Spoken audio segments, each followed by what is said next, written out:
नमस्कार दोस्तों, कैसे हैं आप सब। उम्मीद करती हूँ कि आप सब अच्छे हैं, स्वस्थ हैं और अपने अपने घरों में अपने अपने कामों में बहुत व्यस्त हैं। तो दोस्तों, ये सुबह सुबह का टाइम था और सुबह से ही काम हर घर में लग जाते हैं। मेरे बस नहीं, हर घर में काम लग जाते हैं।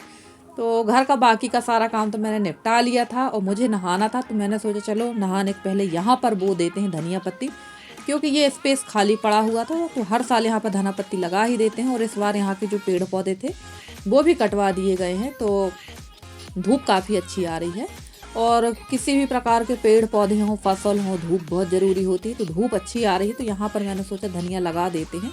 तो रोज़ धनिया खाने को मिल जाया करेगी। घर की ताज़ी धनिया का कुछ अलग ही टेस्ट होता है। मार्केट में जो धनिया पत्ती आती है उसमें खुशबू नहीं रहती। देसी धनिया का टेस्ट और खुशबू बहुत अच्छी होती है। तो मैं यहाँ लगा रही थी धनिया, और धनिया मैंने बो दिया था, लगा नहीं रही हूँ, धनिया बो रही हूँ। तो धनिया मैंने बो दिया है और इसको थोड़ा सा मिला देंगे।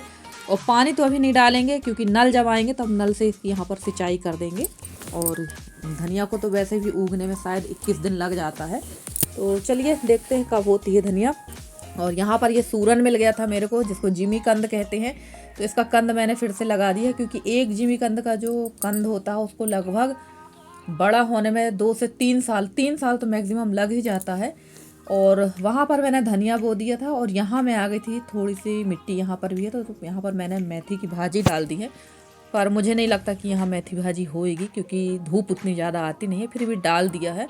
और फ्रेंड्स, मेरे यहाँ 2 दिन से नेटवर्किंग प्रॉब्लम बहुत ज़्यादा है और 2 दिन से लाइट भी गोल हो रही है। शायद लाइट और नेटवर्क दोनों ने आपस में टाई ऑफ कर लिया है, दोनों एक साथ गायब हो रहे हैं, जिसकी वजह से मुझे वीडियो बनाने में भी और वीडियो अपलोड करने में भी बहुत ज़्यादा दिक्कत हो रही है। और आपने जैसे कि मेरे पिछले ब्लॉग में देखा ही था कि मैंने जिमी कंद मतलब सूरन को काट के उबलने के लिए रख दिया था। उसके बाद मेरे यहाँ मेहमान आ गए थे, मेरे मामा जी, मौसी वगैरह आ गई थी। फिर ये जिमी कंद को मैंने नहीं निकाला था और ये अच्छे से पक भी नहीं पाया था, क्योंकि चूल्हे की आग बुझ गई थी। मैं लग गई थी मामा मौसी के साथ बैठने में, तो आग बुझ गई थी। फिर ये दूसरे दिन सुबह का ब्लॉग है, तो मैंने इसको फिर से आग जला दी थी और अच्छे से इसको पकने के लिए रख दिया था। और बहुत ज़्यादा भाप, मतलब गर्म तो था ही, ये खोल रहा था और मेरे मुंह में बहुत तेज़ी से इसकी भाप लग गई और हाथ भी मेरे थोड़ा सा भाप लगने की वजह से हल्के से जल गए थे। और यहाँ दादी आ गई थी। दादी तो देखते ही हैं आपको, दादी से बस काम कहने की देर रहती, दादी तो फटाफट सारा काम करवा देती हैं। और दादी आ गई थी, तो यहाँ दादी छील रही थी सूरन। और ये जो वीडियो है ये एकादशी के दिन का है और दादी का व्रत भी था। तो देखिए, सूरन को छील के इस तरह से हम लोगों ने काट लिया है। और इसमें मैंने ना बहुत सारी इमली डाली थी, आप लोगों को बताया ही था। तो इमली डालने की वजह से ये हो चुका है काला। तो देखिए, इसको अब हम लोग इसी तरह से काट के रख देंगे और ये सूखने में काफ़ी छोटे पीसेस हो जाएंगे, थोड़ा सा कालापन आ जाएगा इसमें। तो जब ये सूख जाएगा तो मैं आप लोग को ज़रूर दिखाऊंगी। 2 से 3 दिन इसको सूखने में लगेगा, क्योंकि दिन भर तो धूप रहती है और रात को गिर जाती है ओस, जिसकी वजह से फिर गीले हो जाते हैं। तो अभी तो हमारे यहाँ बहुत कड़ाके की ठंड पड़ रही है और अभी 1 महीने बाद तो बहुत ठंड पड़ना। और ये देखिए, यशी का यही हाल है फ्रेंड्स। यशी जो है अभी भी अपने पप्पा को भूल नहीं पा रही है और ये बैठ गई थी अपनी पुरानी फ़ोटोज़ लेके। और ये देखिए, ये है मेरी बड़ी नंद और ये मेरी सबसे छोटी वाली नंदन है, जो अब इस दुनिया में नहीं है। तो यशी का यही काम है और यशी को संभालना काफ़ी मुश्किल हो रहा है, क्योंकि ये अकेले पाकर बहुत ज़्यादा रोने लगती है। और फ्रेंड्स, यशी भर नहीं, हम लोग तीनों का यही हाल है। ऐसा लग रहा है जैसे ज़िंदगी रुक गई है, थम गई है, कुछ काम ही नहीं है, कुछ समझ में ही नहीं आ रहा है कहाँ जाएं, क्या करें। कुछ आपस में जब रहते हैं, कुछ मतलब लोग आ जाते हैं जब घर में उठने बैठने, तब ठीक लगता है, पर उसके बाद मन नहीं लगता। घर में किसी भी काम करने को ही मन नहीं लगता है। और जब जैसे काम निकाल भी लो, सोचो कि चलो ये काम कर ले, जब तक काम रहता है तब तक तो अच्छा लगता है, पर उसके बाद ना बहुत अजीब सा, खासकर रात के समय तो इतना ज़्यादा अजीब लगता है शाम टाइम से हम लोगों को, कि एकदम घर में सूनापन लगता है। और मुझे तो लग रहा है जैसे लाइफ रुक गई है हमारी, कुछ है ही नहीं करने के लिए, इस टाइप का लगने लगा है। और जैसे कि मैं आपसे बता चुकी हूँ कि मैं अभी 2 दिन से लाइट और नेटवर्क की प्रॉब्लम है और लाइट बहुत ज़्यादा दिक्कत कर रही थी, तो एकदम लगातार वीडियो नहीं बन पा रही थी। थोड़ी थोड़ी वीडियो, थोड़ी थोड़ी क्लिप ही मैंने बनाई है। और सूरन को पलटाने के बाद मैंने उसको सुखा भी दिया था और ये शाम टाइम की क्लिप है। झाड़ू वगैरह कुछ नहीं लग पाई थी अंदर, क्योंकि खाना जैसे तैसे तो बना लिया था लाइट गोल होने पे। और जैसे ही लाइट आई तो मैं फिर से लग गई थी यहाँ पर साफ़ सफाई करने के लिए। और देखिए कितना ज़्यादा कचरा हो गया, क्योंकि मेरी रसोई में तो बगैर लाइट के आप आ भी नहीं सकते हैं, कुछ भी नहीं दिखता है। और पहले तो मिट्टी तेल वगैरह मिलता था तो चिमनी जला लेते थे मिट्टी तेल की, अब तो मिट्टी तेल भी नहीं मिलता है। तो जब तक की लाइट नहीं आएगी तब तक कोई काम नहीं हो सकता है। और इमरजेंसी बल्ब भी कितनी देर जलेंगे, ज़्यादा से ज़्यादा 2 घंटे, इससे ज़्यादा नहीं चलते हैं। और बाकी अंदर की सारी साफ़ सफाई हो चुकी थी। और ये शाम टाइम का समय था।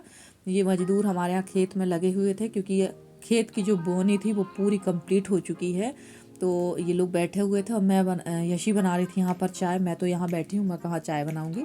तो शाम टाइम की चाय बनाना था और इन लोग भी काफ़ी थक गए थे, क्योंकि बड़ी मेहनत का काम किया है इन लोगों ने। पूरी बुवाई तो खैर ट्रैक्टर से हुई है, पर जो उसकी रुंधाई होती है ना, जो उसको खेत को बंद करना होता है कांटों से, चारों तरफ से उसको बाउंड्री वॉल कर देते हैं, उसको हमारे यहाँ रुंधाई कहते हैं। तो रुंधाई करके आए हैं लोग और काफ़ी थक चुके थे। और भैया ऋषि और हमारे छोटे भैया ऋषभ, ये दोनों आपस में भाई भाई हैं। जो हमसे अनजान है वो नहीं जानते होंगे, और जो जानते हैं, जो लोग हम लोग से परिचित हैं, उनको तो पता है ये। तो ये दोनों कुछ आपस में बात कर रहे थे। और बस इसी तरह शाम टाइम तक तो अच्छा लगता है, शाम के बाद बड़ा ख़राब माहौल हो जाता है। और यहाँ पर इन लोग आपस में कुछ बात कर रहे थे, तो वही हम लोग बड़े मज़े से सुन रहे थे। और बच्चे जब घर में रहते हैं ना, चहल पहल रहती है, तो बहुत अच्छा लगता है। और फ्रेंड्स, यसी काफ़ी दिनों से फरमाइश कर रही थी कुछ खाने की। तो आप लोग देख ही रहे हैं कि लगातार हमारे यहाँ कुछ ना कुछ ऐसा माहौल हो जा रहा था, जिसकी वजह से नहीं बन पा रहा था। नवरात्रि से ही हमारे यहाँ का माहौल सही नहीं था। तो मैंने कहा चलिए आज तो बना ही देते हैं, क्योंकि काफ़ी समय से यशी लगी हुई थी कि मुझे खाना है। तो यशी को खाना था साबूदाना। यशी को तो बहुत फेवरेट है, काफ़ी दिनों से कह रही थी। वो बहुत दिनों के बाद यशी ने कुछ फरमाइश की है खाने के लिए, क्योंकि यशी का तो मूड मुझे सही समझ में नहीं आता है। और मैं आप लोगों को इसलिए नहीं दिखाती हूँ कि आप लोग सोचेंगे कि टीआरपी लूटने के लिए ये सब रोना गाना दिखाते हैं। तो मैं वो रोग आकर अपना मतलब आप लोगों से टीआरपी नहीं लूटना चाहती हूँ, पर सच ये है कि अंदर से हम लोग हिल चुके हैं। और देखिए यहाँ पर मूंगफली को मैंने भून रखा था और जीरा सौंफ और मिर्च डाल दी है। और साबूदाना तो बहुत अच्छा बना था, बट जो आलू थे ना, वो मैंने छिलका नहीं निकाला था, क्योंकि आलू काफ़ी छोटे थे, तो मैंने छिलका सहित ही डाल दिया था, छीलते नहीं बन रहे थे। तो साबूदाना तो अच्छा बना था, पर इसकी जो रंगत है ना, वो छिलके की, वो उसकी वजह से काला काला सा दिखने लगा था। तो चलिए कोई बात नहीं, खाने के बाद खाने में तो सब अच्छा लगता है। और मूंगफली जो है कुछ मैं भूंज कर डालती हूँ और कुछ मूंगफली तेल में तल कर डाल देती हूँ। तो वो मैं भूल गई थी और ऐसा ही काम चल रहा है, कुछ करते करते कुछ करने लगते हैं। दिमाग एकदम इस समय अस्त व्यस्त है, क्योंकि कक्का जी की याद तो हम लोगों को 24 घंटे आती ही है। और ऐसा कोई दिन नहीं जाता जिस दिन हम लोगों की आंखों से आंसू ना गिरते हों। पर तीनों एक दूसरे से छुपकर थोड़ा बहुत रो लेते हैं, ताकि एक दूसरे को हम लोग संभाल सकें। और यहाँ पर ना आलू और मूंगफली मैंने डाल दी थी, और थोड़ा सा आलू पक गए थे, उसके बाद मूंगफली भी इसमें मैंने डाल दी थी। और काफ़ी दिनों के बाद ये बनाया था मैंने साबूदाना। तो यशी को खाना था और यशी के साथ साथ तो मैं भी खा लेती हूँ, मुझे भी बहुत अच्छा लगता है साबूदाना। तो चलिए फ्रेंड्स, तैयार हो रहा हमारा साबूदाना, जब तक कि बाकी के और काम कर लेते हैं। और यहाँ पर आ गए थे ऋषि, ये कुछ काम से आया था और आप लोग से हेलो कर रहा है। और ये कभी भी बगल में है ना, तो कभी भी इन लोग आते जाते रहते, अच्छा लगता है, आते जाते रहते हैं तो बढ़िया लगता है हम लोगों को। और यहाँ साबूदाना तैयार कर लेंगे और इसके बाद मैं सेक लूँगी रोटी, क्योंकि मेरे हस्बैंड खाएंगे रोटी। उनकी तबीयत इस समय कुछ ठीक नहीं चल रही है, तो इस समय बिना तेल घी का ही खाना वो खा रहे हैं। तो उनके लिए रोटी सेक देंगे, साबूदाना वो बिल्कुल नहीं खाएंगे, क्योंकि साबूदाना की जो तासीर होती है वो बहुत ज़्यादा गरिष्ठ होती है, जिसकी वजह से वो ये साबूदाना नहीं खाएंगे। और देखिए यहाँ सिक गई है रोटी। और फ्रेंड्स, मेरी एक सब्सक्राइबर है आशा पटेल जी, ये जबलपुर से हैं और दिल्ली में रहती हैं। कल इनका मैंने कमेंट पढ़ा, तो वो कह रही थी दीदी आपके वीडियो इतने अच्छे लगते हैं ना कि पूरा नेट आपके वीडियो देखने में ख़त्म हो जाता है। तो बहुत बहुत धन्यवाद आशा बहन कि आपको मेरे वीडियो इतने पसंद आ रहे हैं, जिसके लिए मैं बहुत आपकी आभारी हूँ। और बस इसी तरह से आप सभी लोग अपना सहयोग और स्नेह मेरे साथ बनाए रखें, ताकि मैं आप लोगों के लिए ऐसे ही अच्छे अच्छे वीडियो लेकर आती रहूं। और आप जब तक आप लोग सपोर्ट नहीं करेंगे मैं आगे नहीं बढ़ सकती हूं, तो अपना सपोर्ट भी मेरे साथ बनाए रखें।